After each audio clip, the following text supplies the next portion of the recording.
طيب. الحمد لله. بداية السنة التعارف، وجعلناكم شعوبا وقبائل لتعارفوا. أنا اسمي محمد الناصر من فلسطين. كذلك من لا يشكر الناس في الحديث النبي صلى الله عليه وسلم لا يشكر الله، فالشكر لله أولا، ثم الشكر للجنة المسجد وللقائمين في هذا البلد، وكذلك للحكومة أن كانوا سببا في إيصالنا وجلوسنا بينهم. بسم الله. Assalamualaikum warahmatullahi wabarakatuh. Nama beliau mengenalkan diri, namanya Muhammad Mahmud Nasir. Dia dari Palestina, aslinya dari Palestina, bertempat tinggal terusir ke Lebanon sekarang. Beliau mengatakan, barang siapa yang bersyukur kepada manusia, maka dia bersyukur kepada Allah Subhanahu wa Ta'ala. Maka dari itu, pertama dia bersyukur kepada Allah. Yang kedua, terima kasih yang sangat banyak pada khususnya para pimpinan masjid ini dan juga para jamaah yang ada di sini. Mudah-mudahan kita semua dirahmati oleh Allah Subhanahu wa Ta'ala. ثم الحمد لله الذي أدركنا الله تبارك وتعالى صيام شهر رمضان لهذا العام، وأعظم ما في هذا الشهر المبارك هو القرآن الكريم. إنا أنزلناه يعني القرآن في ليلة القدر. لذلك يروي البراء بن عازب رضي الله تعالى عنه أن رجلا أتى النبي صلى الله عليه وسلم، وكان له فرس مربوط بشطنين، مربوط بحبلين، فهو يقرأ القرآن، فجعلت تدنو منه سحابة والفرس يفر منه، فقام لرسول الله صلى الله عليه وسلم وأخبره بذلك، فقال له رسول الله صلى الله عليه وسلم: تلك السحابة تنزلت للقرآن. فالله تبارك وتعالى أنزل سحابة وأنزل ملائكة حتى تسمع هذا القرآن، فجعل هذا الفرس ينفر من هذه الصحابة، ولكن هذه كانت سكينة من الله تنزلت للقرآن. Nikmat yang paling besar di antara adalah kita sekarang bertemu dengan bulan Ramadan. Sebagaimana kita ketahui bersama bahwasanya bulan Ramadan bulan yang sangat agung. Kenapa? Karena di dalam bulan ini diturunkan Al-Quran, yaitu kitab yang sangat mulia. Sebagaimana firman Allah Subhanahu wa Ta'ala, inna anzalnahu fi lailatul qadar. Dan juga ada riwayat dari Bara bin Azib bahwasanya ketika beliau membaca Al-Quran, tiba-tiba kudanya lari meninggalkan beliau. Dan juga ketika beliau melihat ke atas, ada awan.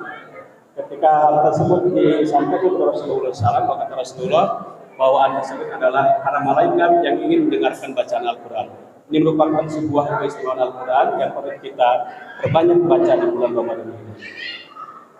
كذلك النبي صلى الله عليه وسلم يقول: مثل الذي يقرأ القرآن مثل الذي يذكر ربه والذي لا يذكره مثل الحي والميت، فالذي ليس في جوفه شيء من القرآن كما قال صلى الله عليه وسلم كالبيت الخرب. يعني أنت الآن تصور أو تخيل بيت لو كان فيه أحدث الأثاث وأحدث العفش وأحدث الإضاءة واللمبات والما شاء الله، لو كان هذا كله مضيئا منورا، ولكن إذا ما كان فيه القرآن النبي صلى الله عليه وسلم يقول كالبيت الخرب. Dan juga tadi disebutkan sebelumnya bahwasanya malaikat tersebut turun ke bumi ini, yaitu membawa rahmat dan juga memberikan ketenangan kepada yang membaca Al-Quran. Dan juga Rasulullah SAW memberikan perumpamaan kepada orang yang membaca Al-Quran dengan yang tidak membaca. Yang membaca Al-Quran akan mendapatkan ketenangan dan akan mendapatkan sinar cahaya dari Allah Subhanahu wa Ta'ala, mendapatkan terang benderang. Tapi bagi yang tidak membaca Al-Quran, maka hatinya akan sepi dan banyak gangguan-gangguan, seperti juga sebagaimana rumah kosong yang tidak ada penghuninya, maka di sana akan terdapat berbagai macam hal-hal yang tidak diinginkan. Maka penuhilah hati-hati kita dengan membaca Al-Quran khususnya di bulan Ramadan ini. لذلك يحرص الإنسان المسلم أن يكون من أهل القرآن، لأن النبي صلى الله عليه وسلم يقول: أهل القرآن هم أهل الله وخاصته. يقول صلى الله عليه وسلم: إن لله أهلون، يعني إن لله أهلا، وإن أهل القرآن هم أهل الله وخاصته. لذلك الإنسان المسلم يحرص دائما على أن يتلوه آناء الليل وآناء النهار وأطراف النهار، ليس فقط في رمضان، بل في رمضان وشوال وذي القعدة، لأن رب رمضان هو رب شوال ورب محرم ورب صفر ورب ذي القعدة. Dan juga salah satu pesta Al-Quran bagi membacanya nanti dia akan diatur, akan dijadikan Allah Subhanahu sebagai keluarganya. Bagian sabda Rasulullah SAW, inna min al-Quran khasah, inna lillahi khasah. Bahwasanya bagi Allah Subhanahu ada khusus, orang-orang khusus itu orang yang selalu membaca Al-Quran. Ini merupakan sebuah keistimewaan yang bagi kita yang harus kita terus terus-menerus membaca Al-Quran khusus di bulan Ramadan ini. ثم الحمد لله الذي جعلنا كلنا إخوة متحابين في الله مسلمون، واعتصموا بحبل الله جميعا ولا تفرقوا، واذكروا إذ كنتم أعداء فألف بين قلوبكم فأصبحتم بنعمته إخوانا. كان الصحابة قبل أن يأتيهم النبي صلى الله عليه وسلم بالبعثة المباركة كانوا أعداء، فألف الله تبارك وتعالى بين قلوبهم فقال لو أنفقت ما في الأرض جميعا ما ألفت بين قلوبهم ولكن الله ما ألفت بينهم ولكن الله ألف بين قلوبهم. فلو أنك يا محمد أنفقت ملء الأرض ذهبا وفضة وأموالا ما ألفت بينهم، فجعلنا الله تبارك وتعالى إخوة متحابين معتصمين بالله. لو أنفقنا ما في الأرض جميعا ما ألف بيننا ولكن الله هو الذي ألف بيننا. Salah satu panduan Al-Quran yaitu menganjurkan kita sama muslim bersaudara. Rasulullah SAW ketika datang ke Madinah, hijrah dari Makkah ke Madinah, apa yang dilakukan oleh beliau pertama kali yaitu mempersaudarakan antara muhajirin dan juga Ansor. Antara mereka saling bersaudara, bahkan persaudaraan mereka lebih daripada persaudaraan nasab. Ini merupakan isi kandungan Al-Quran yang harus kita pelihara, yang harus kita terus pupuk, bahwasanya innamal mu'minuna ikhwah, bahwasanya semua umat Islam adalah bersaudara dimanapun dia berada dan dari manapun dia. وإن من الأخوة واللحمة والقربة بين المسلم والمسلم أن نعلم ماذا يحدث للمسلمين في العالم. سيدنا عمر رضي الله تعالى عنه يقول والله لئن تعثرت دابة في العراق، وهو كان في المدينة المنورة، كم ما بين العراق والمدينة المنورة، فقال لو تعثرت دابة في العراق لخشيت أن يسألني عنها الله لما لم تصلح لها الطريق يا عمر. فهذا إنما من مسؤوليتنا جميعا أن نعلم أحوال المسلمين وأن نعلم ما لنا وما علينا من حقوق وواجبات لبعضنا البعض.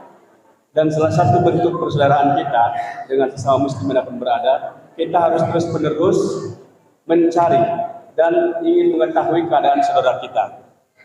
Saudara kita mungkin dalam keadaan kesusahan sekarang, maka kita harus segera membantunya. Sebagaimana yang tercontohkan oleh Umar bin Khattab radhiyallahu anhu ketika beliau jadi Amir Mu'minin sebagai presiden umat Islam saat itu, beliau mengatakan kalau seandainya di Irak sana ada seekor keledai yang mungkin mati karena terikat talinya atau juga karena tergelincir, maka Umar merasa sangat bersalah sekali. Ini Umar sangat perhatian terhadap binatang. Apalagi kita sebagai seorang muslim, sebagai saudara harus terus mencari, harus terus punya empati untuk bagaimana membantu saudara-saudara kita yang sedang kesusahan sekarang, khususnya mungkin saudara kita yang berada di Palestina sekarang yang sangat membutuhkan bantuan dari kita semua. لذلك الذي يجب علينا أن نعلمه عن هؤلاء المسلمين ومنهم من هم أهل فلسطين بل وأهل بيت المقدس خاصة، فإن النبي صلى الله عليه وسلم قال خير رباطكم رباط عسقلان، وعسقلان منطقة مجاورة لغزة، فلذلك قال صلى الله عليه وسلم خير رباطكم يومئذ في هذه الأيام في علامات الساعة خير رباطكم رباط عسقلان، فإن هذه البلدة وهذه بيت المقدس مباركة بالقرآن وعلى لسان رسول الله صلى الله عليه وسلم. Dan yang harus paling kita perhatikan adalah saat di dalam Palestina, itu Al-Asqalan yang dekat Al-Mujawir dengan Masjid Al-Aqsa, yang perlu kita terus perhatikan dan harus kita bela. Kenapa? Karena Masjid Al-Aqsa dan sekitarnya merupakan tanah yang dijanjikan oleh Allah Subhanahu wa taala sebagai tanah yang diberkahi. Karena semua para nabi di sana menginjakkan kakinya. Maka sangat kita punya kepentingan untuk bagaimana memperhatikan, bagaimana membantu dan memerdekakan bumi Palestina. وكلنا نعلم كم للأقصى من مكانة وكم للأقصى من شأن وعظمة عند الله تبارك وتعالى. فقال سبحان الذي أسرى بعبده ليلا من المسجد الحرام إلى المسجد الأقصى الذي ماذا يا رب؟ الذي باركنا حوله. الله ما قال باركنا فيه بل قال باركنا حوله، أي فيه وبما حوله، لأن النبي صلى الله عليه وسلم أسري به من هذه البلدة من بيت المقدس من المسجد الأقصى. Dan kita tahu bersama betapa Al-Masjid Al-Aqsa dan sekitarnya tanah yang sangat atau masjid sangat dimuliakan oleh Allah Subhanahu wa taala, yang sangat diberkahi. Bahkan yang diberkahinya pun bukan hanya sekadar masjidnya saja, tapi haulahu alladzi barakna haulahu, yaitu tempat Isra takbir Rasulullah sallallahu alaihi wasallam. وإن مما حوله من هؤلاء المستضعفين في الأرض هم أهل غزة. منذ 7 أكتوبر، منذ 6 أشهر وهم يعانون أحنك الظروف وأشد الظروف، وهم في أزمة لا يعلم بها إلا الله. ومهما قلنا عن حالهم بألسنتنا أو نقلنا أو وصفنا ما هم فيه من بلاء عظيم، فيعجز اللسان عن وصف حالهم من قتل ودمار وتشريد، وكذلك بيوتهم عليهم دمرت على رؤوس ساكنيها، بل ومربعات سكنية، وليس يقصف بيت بل مربعات سكنية تقصف بالكامل. Dan yang perlu sangat kita perhatikan juga selain Al-Masjid Al-Aqsa adalah yaitu ahlu Gaza. Mereka terkenal dengan ahlu riba diantaranya, yaitu yang selalu menjaga Baitul Masjid Al-Aqsa. Ini mereka saat ini sedang mengalami penderitaan yang sangat luar biasa sekali. Yaitu mereka setiap harinya terancam dengan pembunuhan, dengan pemboman dari atas pesawat tempur, dan juga dengan pembunuhan dan dengan kelaparan dan sebagainya. Mereka terancam terbunuh setiap harinya, bahkan lebih dari ratusan setiap hari terbunuh karena senjata atau karena bom atom. Dan juga mereka saat ini hidup di bawah tenda-tenda yang karena apa? Karena rumah-rumah mereka sudah hancur. Tidak hanya rumah, bahkan masjid-masjid sekalipun dan sekolahan dan rumah sakit sudah hancur semua oleh Zionis Israel. نحن في أندونيسيا وإن كان هناك كثير من الفقراء، ولكن أقله يجد ما يملؤون به بطنهم، يعني يجد ولو قليلا من الطعام. أما في غزة منذ 6 أشهر النفر الواحد كل 3 أو كل 3 أيام أو كل 4 أيام حتى يأكل وجبة واحدة، والأطفال فيهم أشلاء تقصف وتدمر بمساعدة أمريكية للحكومة الإسرائيلية وما يفعلونه هنالك من دمار وقتل. Sejak 7 Oktober, dan juga dijelaskan, sampai saat ini mereka terus mengalami pembunuhan, penistaan dan juga pengusiran, bahkan sampai penghangus teburan, yaitu di Gaza khususnya. Ini kita harus perhatikan. Nah, kalau kita saat ini mungkin sangat-sangat enak sekali bisa makan kapan saja, bisa makan berkumpul dengan anak dan saudara orang tua kita, tapi di Gaza sana sejak 7 Oktober sampai sekarang kurang lebih 6 bulan mereka mendapatkan penderitaan yang sangat luar biasa, sangat tragis sekali. Untuk zaman ini merupakan sebuah tragedi yang sangat memilukan, yaitu bahkan bisa dikatakan genosida, yang tidak ada peperangan di sana. Jadi pembantaian etnis, anak kecil, orang tua, semua tidak pandang bulu, dibunuh oleh orang Zionis Israel. أصبح إلى الآن 31,000 شهيدا ضحية ما تفعله السلطات الاحتلال الإسرائيلية بمساعدة أمريكية. إن قلنا أنها مجزرة فنحن مقصرون، بل هي إبادة جماعية. الذي تبتر يديه وتبتر رجليه لا يجد من يعالجه. هناك أبا كان لفتاة بترت أقدامها فعالجها أمرا محليا في البيت، أي قطع ما تبقى من أقدامها بالسكين لأنه ليس هناك معدات. Dan sampai saat ini sudah 6 bulan itu terbunuh sekitar 31.000 dan mayoritas adalah anak kecil. Itu yang terbunuh sejak 6 bulan peperangan di Gaza ini. Kondisinya dari mereka yang terbunuh atau mereka yang terluka, bahkan pada yang terluka sudah lebih dari 70.000 lebih ya. Ada yang tangannya terputus, kakinya terputus, bahkan ada ketika yang mau dioperasi, dibawa ke rumah sakit, dioperasi tanpa ada bius. Ini merupakan sebuah tragedi atau juga terjadi saat ini, bukan fiktif, bukan khayali, tapi memang nyata. Itu terjadi di Gaza saat ini. إذا كان فرعون قد قال الله فيه وإذ نجيناكم من آل فرعون يسومونكم سوء العذاب يذبحون أبناءكم ويستحيون نساءكم فإن ما تفعله إسرائيل الآن بمساعدة أمريكية يفوق ما يفعله فرعون بعشرات. فهم قد قتلوا الخدج ومنعوا عنهم حتى القفاز، حتى وهم في القفاز سحبوا منهم المعدات الطبية فقتلوا الأطفال، ومنعوا كذلك عنهم المساعدات الغذائية فأصبحوا هياكلا عظمية لا يجدون ما يملؤون به بطنهم ولا دقيقا ولا طحينا ولا أي شيء أبدا. كذلك لا يجدون مستشفيات، كذلك لا يجدون تعليم، كذلك كل هذا. الذي لا يموت بالقصف مات بالبرد، والذي لا يموت بالبرد مات من الجوع. على أي حال من الأحوال فإسرائيل منها هنا والبحر منها هنا ومصر مغلقة منها هنا. Kondisi mereka saat ini, kalau mungkin dulu zaman Musa dengan Firaun tidak sekejam saat ini.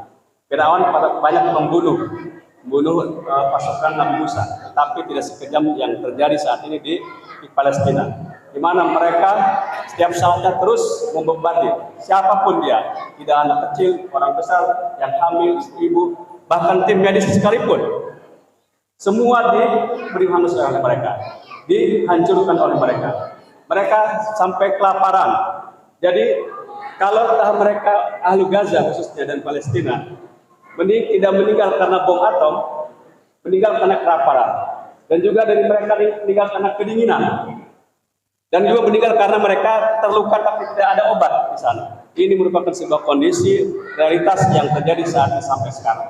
Ini perlu perhatian dari kita semua, bagaimana kita bisa membantu mereka, orang-orang Palestina, sehingga mendapatkan kemerdekaan insyaallah. لذلك النبي صلى الله عليه وسلم كان لما دخلت امرأة مسلمة إلى سوق اليهود فكشفوا عن وجهها أجل اليهود جميعهم من الجزيرة العربية نصرة لهذه المرأة.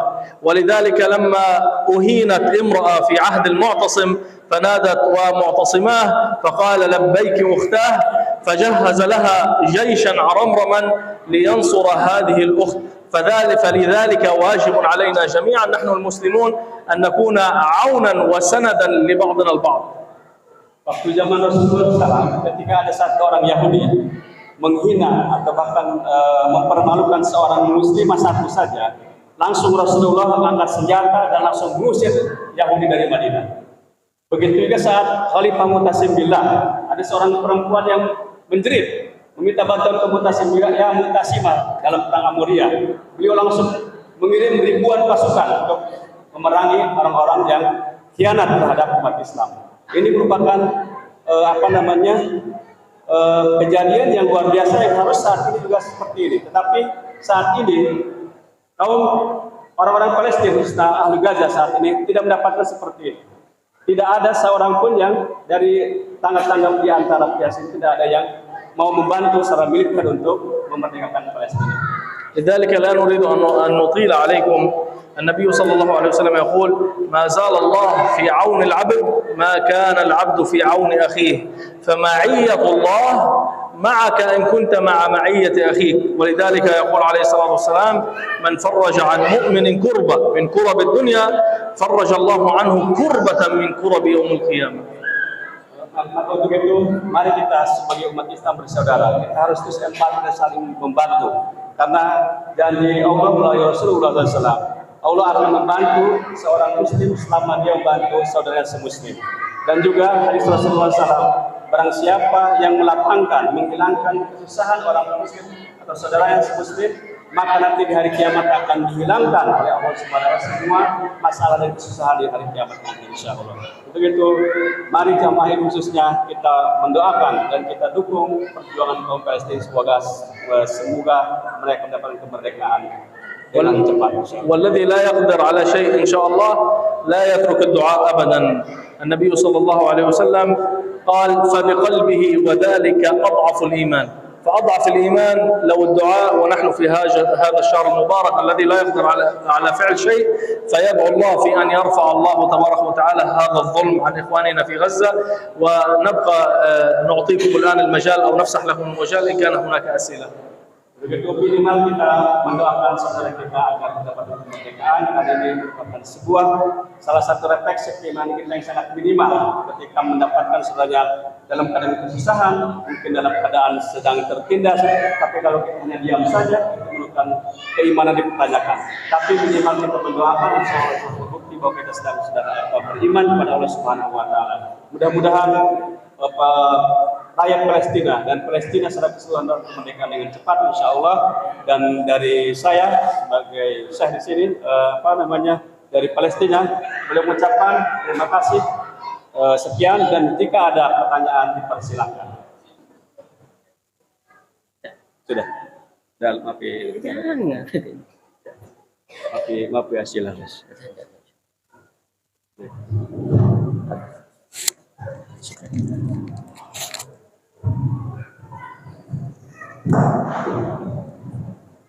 Waduh, kebalik ya? Maksa. Takbir. Baik, kita lihat sejenak video klip.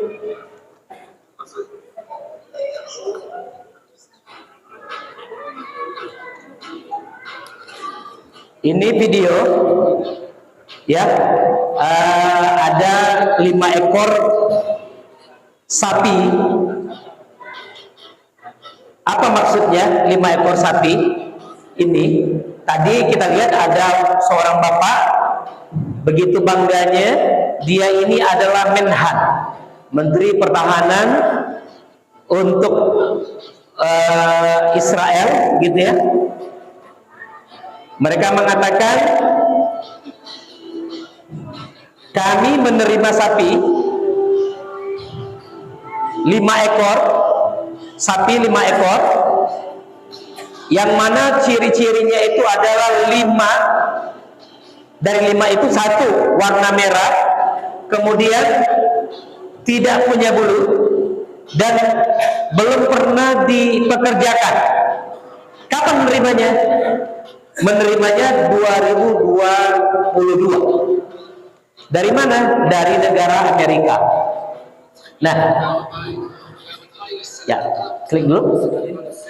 Stop dulu. Stop.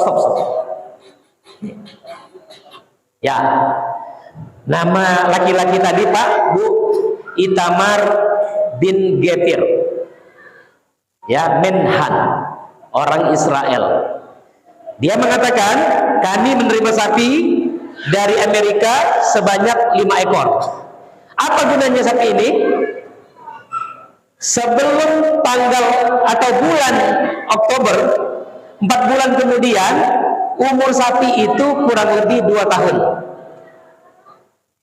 Nah, ini dibaca oleh pejuang muslim. Maka, kenapa pejuang muslim memerangi duluan? Tanggal 7 Oktober, ya Pak, tanggal 7 Oktober, kemudian dibalas oleh orang Yahudi tanggal 8-nya.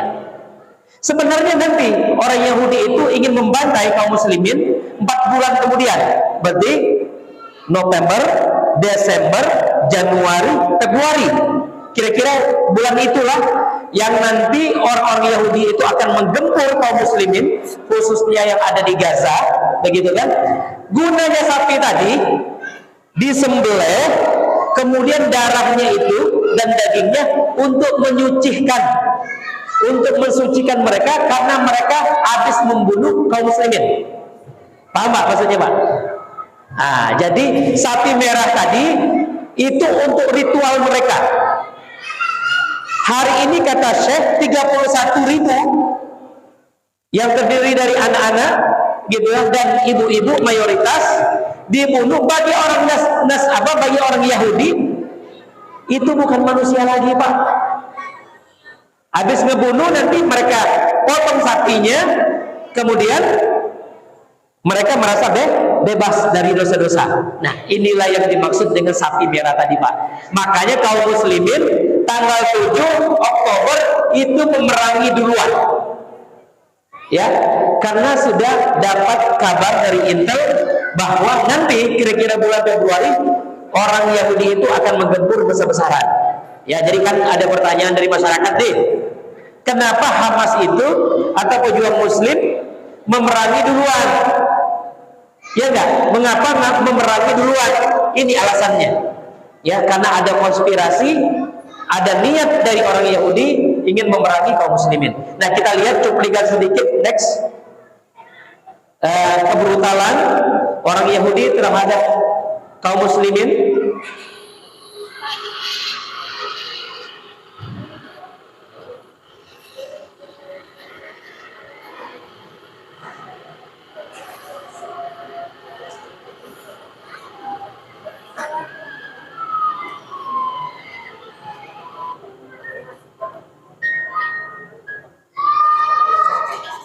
Kita lihat gedung-gedung yang kokoh gitu ya, lulu lantai, rata dengan tanah. Ini bagian kecil ya, bagian kecil yang nampak di mata kita hari ini. Sesungguhnya lebih daripada itu ya kerusakannya. Tadi sudah disampaikan hampir 75% anak-anak dan wanita. Artinya 12.000 itu anak-anak, kemudian kurang lebih 10.000 itu wanita yang dibunuh oleh Israel laknatullah, Yahudi laknatullah.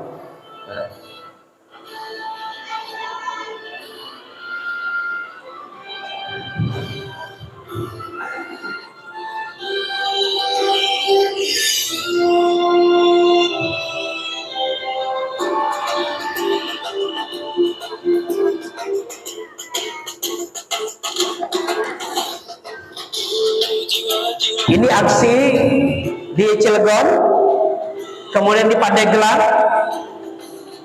dan juga kita melakukannya di Serang. Alhamdulillah Pak, dari aksi-aksi itu tercatat dan terkumpul kurang lebih 1,2 miliar. Ya, alhamdulillah.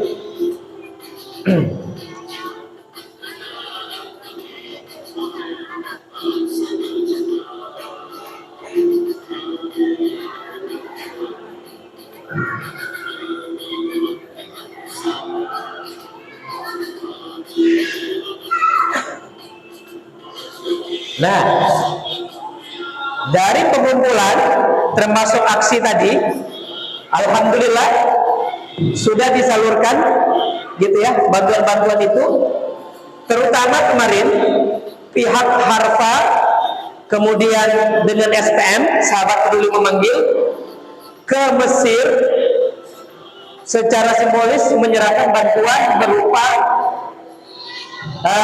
mobil ya, mobil ambulan dan juga 2 kontainer bahan-bahan pokok ya. Nah, ini ambulannya Pak.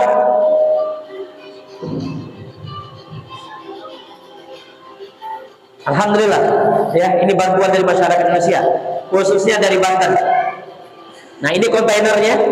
Kemarin ada 2 kontainer, kemudian 2 ambulan.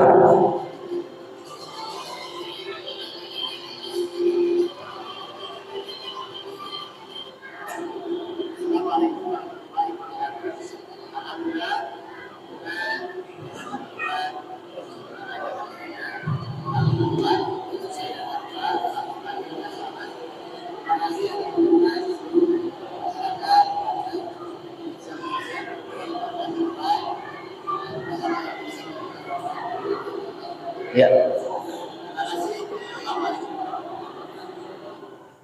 Stop dulu. Nah, Bapak-bapak sekalian, Tadi kita sudah tahu motif kenapa orang-orang Yahudi itu memerangi kaum muslimin, khususnya yang di Gaza. Karena Pak, tidak ada rasa-rasanya batu sandungan yang paling besar kecuali masyarakat Gaza. Di sini ada Pak RT, ada Pak RW, ada Pak. Bikin KTP berapa Pak di sini Pak? Gratis. Di sana saudara kita itu ditawar Pak, bahkan 1 meter itu 1 miliar. Cukuplah mereka punya tanah kurang lebih 100 meter berarti 100 miliar. Datang ke Indonesia, temui Pak RT Ciceri apa ini? Begitu kan? Nah, Cikande Permai 1 juta kayaknya kegedean itu Pak. Ya, jadi itu KTP, jadi dia masyarakat Cikande ini, dan insya Allah mereka menjadi orang-orang yang kaya. Tapi apakah mereka melakukan itu? Tidak, gitu ya. Nyawa dan darah mereka, ya inilah yang terjadi. Ketika mereka, saudara kita itu tidak mau menjual tanah mereka, maka inilah yang terjadi. Dan mereka biasa-biasa saja, begitu kan? Karena memang apa? Akhiratlah tujuan mereka, masya Allah. Dulu orang-orang Nasrani, orang-orang Yahudi itu percaya dengan yang namanya tabut, Pak. Bahkan ini diabadikan dalam Al-Quran. Surat apa itu tabut? Nah, nanti mungkin kita tanya sama Syekh. Ada yang tahu surat apa itu? Yang mana tabut ini isinya itu adalah Taurat, dan ini menjadi keramat bagi orang-orang Yahudi. Tabut ini menjadi keramat, semacam kotak peti gitu Pak ya, yang mana di situ banyak peninggalan-peninggalan Nabi Sulaiman, dan ini menjadi keramat. Dan kemudian mereka ingin menculik mayat baginda Rasulullah SAW yang ada di Madinah sana. Tetapi apa? Niat mereka dibatalkan oleh raja waktu itu, namanya Nuruddin Zengki. Ya, yang dia punya anak namanya Salahuddin Al-Ayyubi. Begitu kan? Apa tujuan mereka mencuri mayat baginda Rasulullah? Kalau mayat baginda Rasulullah mereka berhasil curi, kemudian mereka mengatakan kepada kaum muslimin, wahai kaum muslimin, mayat nabi kalian ada di kami. Kira-kira mau tidak kalian menyerahkan tanah, gitu ya, yang sesuai dengan keinginan mereka, Pak? Ya, kira-kira begitu. Hari ini ketika mereka menguasai Al-Aqsa, maka mereka sekendak hatinya mengatakan, wahai kaum muslimin, kami minta ini, kami mau itu, minta itu. Kira-kira kita kasih nggak Pak? Demi Al-Aqsa kita kasih. Itulah kira-kira motif kenapa orang Yahudi melakukan kebrutalan ini, begitu. Nah, oleh karena itu kita juga tidak mau kalah. Kita juga punya keyakinan, gitu ya. Apa keyakinan itu? Jihad fisabilillah, yang mana termaktub dalam Al-Quran. Oleh karena itu Pak, kami punya program yang luar biasa. Karena jemaah itu kadang begini, Pak atau Ustaz, boleh nggak kami nitip dana, yang mana dana ini diperuntukkan untuk membeli roket? Ya, kami ini Pak yang adalah lembaga kemanusiaan, bukan untuk membeli hal-hal yang demikian, begitu kan? Tapi ada program yang sangat dahsyat, insya Allah, yang melebihi dari sekedar roket. Apa itu? Para penghafal Al-Quran. Tidak mungkin saudara kita mau dengan nyawa dan darah mereka, begitu kan, mempertahankan Masjid Al-Aqsa, kecuali di dalam dada mereka itu ada Al-Quran. Percaya Pak? Percaya. Nah, oleh karena itu ada program yang sangat dahsyat. Next, Sabahan, next. Nah, kami mengajak kepada kaum muslimin seperti ini programnya, begitu ya. Nama programnya adalah Tajul Waqor. Contohnya begini, ada Pak Darwono, ada Pak Kadiman, kemudian Pak Kasirullah, Pak Heri, Pak Asep. Kira-kira ini orang mana Pak? Orang Palestina bukan? Pak Kadiman orang Palestina bukan? Indonesia Pak? Ya, nggak ada kadiman kayaknya di Palestina itu, kadiman nggak ada, gitu kan? Apa yang kami maksud? Bapak-bapak tadi mengambil program ini yang namanya program Tajul Waqor. Satu grupnya 10 orang, gitu ya, 10 orang siswa. Ini yatim piatu rata-rata, yatim piatu Pak. Kemudian satu guru. Bayangkan Pak, gitu ya, menghafal Al-Quran selama 1 tahun. Berapa biayanya? 25 juta rupiah. Nah, seperti Pak Kadiman tadi dan lain-lainnya, itu keroyokan 25 juta ini dibagi Pak, gitu ya. Boleh nggak dibagi 10 orang? Boleh. Berarti satu orang 2.500.000. Kemudian boleh nggak diangsur 10 bulan? Boleh. Berarti 250.000 per bulan Pak. Nanti silakan ditransfer ke rekening Harpa yang khusus nanti. Nah, Dek, matiin, sabar. Dan stop. Ya, stop. Nah, jadi kami mengajak kepada para jamaah sekalian, ada nggak dari jamaah yang mau mengambil program penghafal Al-Quran ini, anak yatim piatu, gitu ya? Jadi bapak-bapak nanti sebagai orang tua asuhnya, mereka ini yatim piatu. Kita berharap Pak, siapa tahu mereka hafal Al-Quran, kemudian di akhirat nanti bapak dipasangkan mahkota cahaya, ya, di surga nanti. Allahu Akbar. Begitu kan? Karena apa? Karena penghafal Al-Quran itu bisa memberi syafaat 40 anggota keluarganya. Hari ini bapak sebagai anggota keluarganya, ada nggak dari jamaah? Nih Pak Andri mungkin sama siapa gitu kan, rembukan 5 orang 10 orang ambil program ini. Misalkan ini mah saya nodong kebaikan insya Allah Pak Andri, gitu ya. Ada jamaah yang mau ngambil program ini? Satu orang juga boleh nggak? Boleh, 25 juta diangsur juga boleh Pak. Ada nggak? Maju ke depan gitu ya. Insya Allah nanti kami akan memberi shawl dan kami catat akan kami berikan semacam figura. Ini yang pertama. Yang kedua, ada juga program Kiswatul Id. Nah, mungkin ibu-ibu mau rembukan silakan gitu ya, bikin kelompok ngambil program tadi. Ada juga program namanya Kiswatul Id, yang mana satu kotaknya itu, mohon maaf Pak, saya akan melihatkan dulu.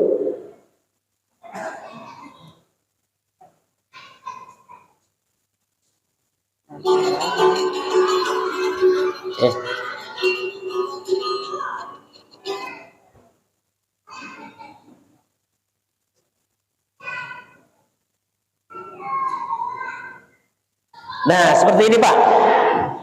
Satu kotak ini kurang lebih 500.000, gitu ya. Terisi dari bahan pokok. Ini hadiah ketika mau Lebaran. Jangan sampai saudara kita menangis, sedangkan kita di sini tertawa, happy, senang, begitu kan? Tapi saudara kita di sana kekurangan. Nah, silakan juga kalau jamaah mungkin mau ngambil 10 paket. 10 paket berarti 5 juta. Oleh karena itu kami menawarkan, ada nggak dari jamaah yang mau mengambil program ini? Ngambil 10 paket Pak, 5 juta. Kalau ada yang maju ke depan, insya Allah akan dihadiahkan seperti shawl ini dan nanti juga figura. Langsung dipakaikan oleh syekh kita. 5 juta rupiah, ada Pak? Cukup dicatat, transfer. Kapan transfernya? Nunggu arisan. Kalau Pak Andri mungkin nunggu jual tanahnya, nggak tahu saya juga. Akan bisnismen ini susah juga Pak ya. Saya nodong lagi nih Pak Andri. Barangkali mau mengambil 5 juta, ayo maju ke depan Pak. Silakan. Ada nggak? Mumpung ini, mumpung, gitu ya. Kapan lagi kita ingin membantu saudara kita?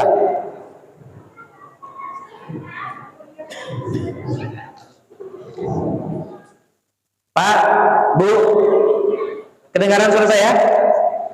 Mau nggak sholat di Masjid Al-Aqsa? Mau?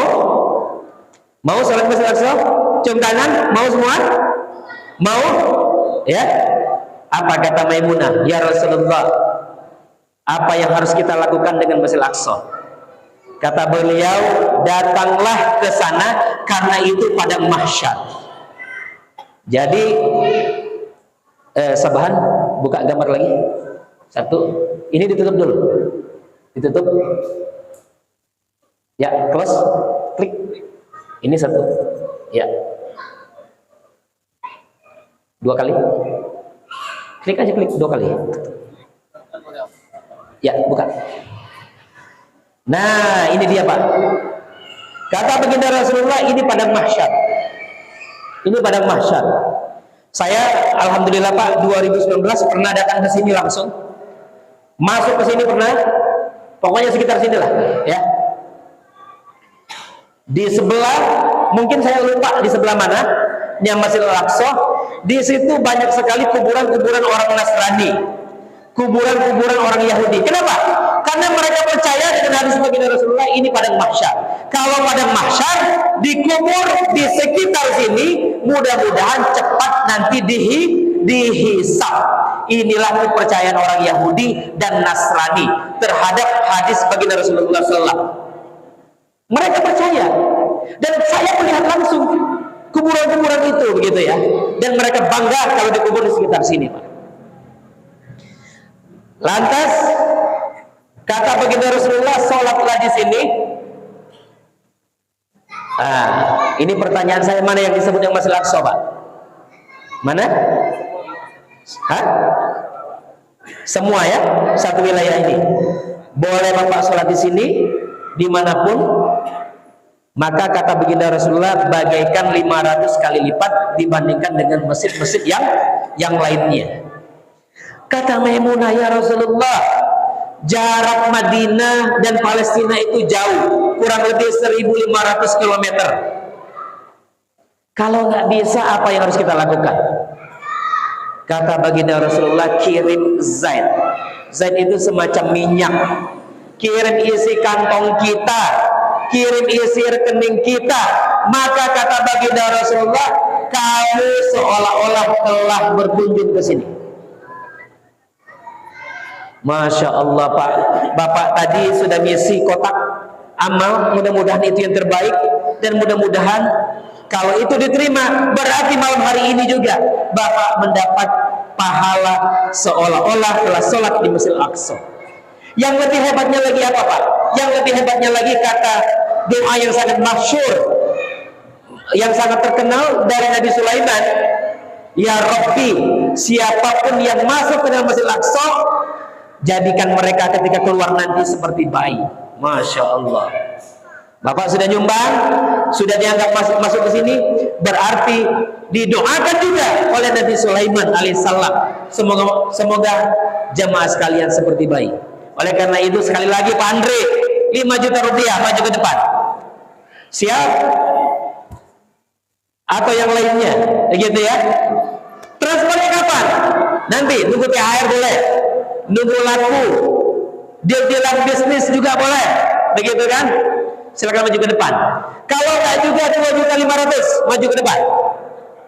Ya, berarti itu 5 paket, insya Allah. Ada? 2.500.000? Ada? Nggak ada. Kalau begitu 1 juta rupiah, maju ke depan Pak. Insya Allah langsung dipakaikan oleh Syekh seperti ini. Ada 1 juta rupiah? Jemaah? Ada? Berarti itu kurang lebih 2 paket ya. Ada? Ayo, maju ke depan Pak. 1 juta rupiah. Nggak ada? Kalau begitu 500.000 rupiah. Ada Pak? 500? Ya? Pak Andri? Boleh maju ke depan. Masya Allah, Allahu Akbar. Biasanya Pak, kalau sudah maju 1 orang, nanti diikuti yang lainnya. Transfernya kapan? Nanti. Maju Pak Andri. Nah, berdua yang maju. Allahu Akbar. Silakan maju.